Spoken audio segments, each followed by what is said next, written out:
我的家庭、我的父辈、我的大伯都是为了为国做了很大的贡献。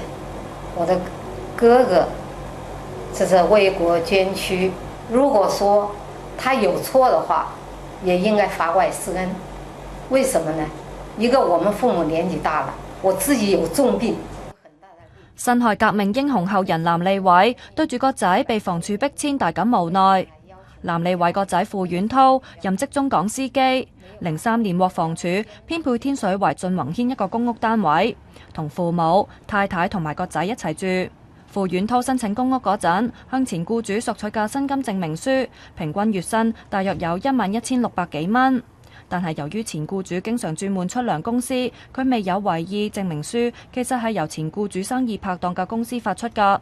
直到今年6月，房署向傅遠濤發出終止租約通知書，話佢虛報入息，指佢02年嘅平均入息大約有22000蚊，超過當時嘅入息限額。但係傅遠濤批評房署唔了解中港司機呢一行，話佢自己預先墊資咗每個月5000幾蚊嘅租車費、住宿費等等。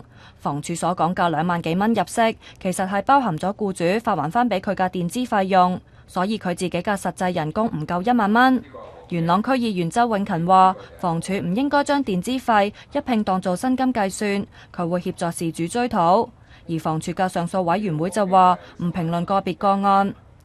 事主傅遠濤嘅婆婆藍天慧曾經被當時做臨時大總統嘅孫中山先生任命做關外大都督，而舅父藍文慧亦都喺上海做過敢死隊隊長，被視為係辛亥革命英雄。ONTV 東方電視新聞台報道。